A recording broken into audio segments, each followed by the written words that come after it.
کہاں اور کیسے کیسے کام آتا ہے. درود پاک کب کب کہاں کہاں اور کیسے کیسے کام آتا ہے. ایک بہت ہی خوبصورت واقعہ، بڑا ایمان افروز واقعہ ہے جو میں آپ کے سامنے پیش کرتا ہوں.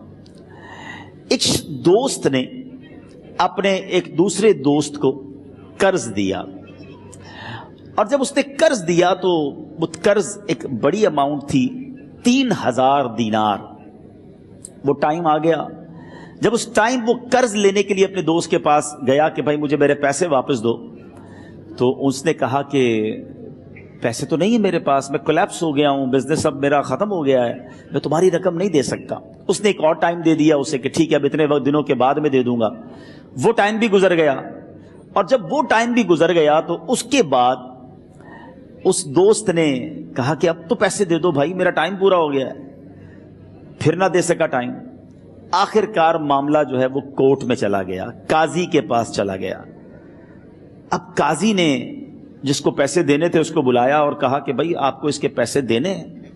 کہتا ہے ہاں پیسے تو دینے ہیں. تو کہا پھر دیتے کیوں نہیں ہو؟ کہا پیسے ہیں ہی نہیں، کاروبار ہی ختم ہو گیا ہے، قرضہ تو لیا تھا، اب میرے پاس بچا ہی کچھ نہیں ہے. تو کہا اچھا اب یہ بتاؤ کہ کب دو گے، کیسے دو گے؟ اس نے کہا بس میرے پاس پیسے ہی نہیں ہیں. تو کہا اب تمہارے پاس 30 دن کا ٹائم ہے، 30 ڈیز میں یا تو اس کے پیسے لوٹا دو یا 30 دن کے بعد تمہیں قید کر دیا جائے گا. یہ شخص اب گھر آیا، پیسے تو تھے نہیں، مگر شاید علماء نے لکھا کتابوں میں، یہ واقعہ کئی بڑی بڑی کتابوں میں لکھا اور درود پاک کے فضائل کی بڑی بڑی کتابوں میں لکھا. اور اس شخص نے سوچا کہ اس نے ایک حدیث پاک پڑھی ہوئی تھی کہ جس میں یہ نبی پاک علیہ الصلوۃ والسلام نے فرمایا ہے، جس کا مضمون ہے کہ جو شخص پریشان ہو، مصیبت زدہ ہو، اسے چاہیے کہ مجھ پر کثرت سے درود پاک پڑھے، کیونکہ درود پڑھنا مصیبتوں اور پریشانیوں کو لے جاتا ہے. اب اس عاشق رسول نے سوچا اور تو کچھ ہے نہیں، اب میں درود پاک پڑھنا شروع کرتا ہوں. صبح سے لے کر شام تک وہ درود پاک پڑھنے لگ گیا. 27 دن گزر گئے.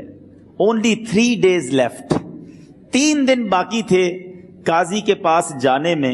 27 دن گزر گئے درود پڑھتے پڑھتے. جب 28ویں رات آئی تو آنکھیں تو بند ہوئیں، مگر خواب میں اسے ایک آواز آئی، گھبراؤ نہیں، تمہارا قرضہ ادا کر دیا جائے گا، تمہارا مسئلہ سالو ہو جائے گا. صبح اٹھتا ہے، درود پاک پڑھ رہا ہے، مگر کہتا ہے یہ آواز سے تو مسئلہ حل نہیں ہوگا، پیغام کیا ہے اسے سمجھ نہ آیا. 28واں دن گزر گیا، 29ویں رات آ گئی، مگر اب آنکھیں بند ہوئیں اور قسمت جاگ اٹھی. نبی پاک صاحب لولاک صلی اللہ تعالی علیہ وسلم خواب میں تشریف لائے اور پیارے آقا صلی اللہ تعالی علیہ وسلم نے فرمایا گھبراؤ نہیں، علی بن عیسیٰ وزیر کے پاس جاؤ، وہ تمہارا قرضہ ادا کر دے گا. اب یہ عاشق رسول صبح اٹھا تو ویری فریش، حشاش بشاش کہ اب تو کام ہو گیا، نبی پاک نے خواب میں آ کر بشارت دی ہے. مگر پھر ذہن میں سوال آیا کہ علی بن عیسیٰ کے پاس جاؤں گا تو ثبوت کیا ہے، پروف کیا ہوگا؟ میں جا کر اس کو کہوں گا کہ میرا قرضہ دے دو تو ایسے تو قرضہ نہیں دے دینا. اور میں نے اس کو کہا کہ مجھے نبی پاک نے خواب میں کہا ہے، اور اس نے اگر مجھ سے کوئی نشانی مانگی تو میں نشانی کیا دوں گا؟ آخری دن تھا، 29واں دن تھا، وہ بھی درود پڑھتے پڑھتے گزر گیا. 30th نائٹ آ گئی، صبح وہ دن ہے جب عدالت میں جانا ہے. اب اس رات پھر نبی پاک علیہ الصلوۃ والسلام خواب میں تشریف لائے اور آقا علیہ الصلوۃ والسلام نے فرمایا کہ علی بن عیسیٰ وزیر کے پاس جاؤ، وہ تمہارا قرض ادا کر دے گا. کہ حضور چلا تو جاؤں گا، لیکن اگر وزیر نے مجھ سے کوئی نشانی طلب کی تو میں کیا جواب دوں گا؟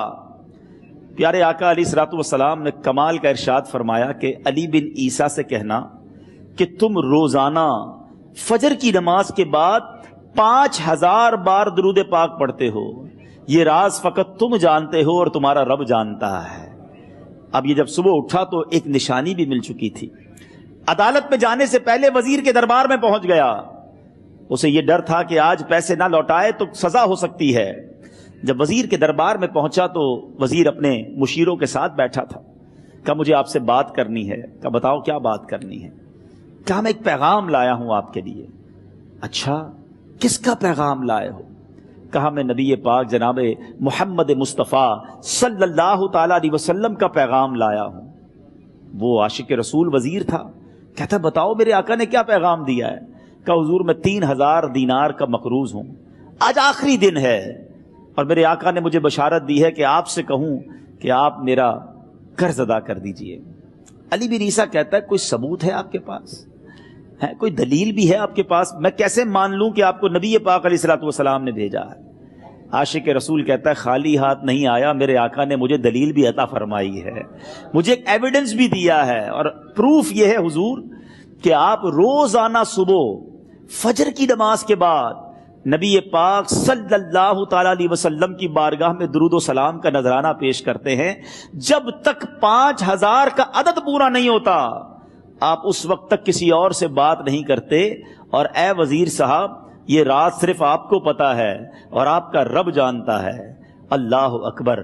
وہ وزیر تو جس کو کہے نا جھوم اٹھا، ایسا عاشق رسول وزیر تھا جو روزانہ صبح 5000 درود پڑھتا ہو، اس کی تو عید ہو گئی نا۔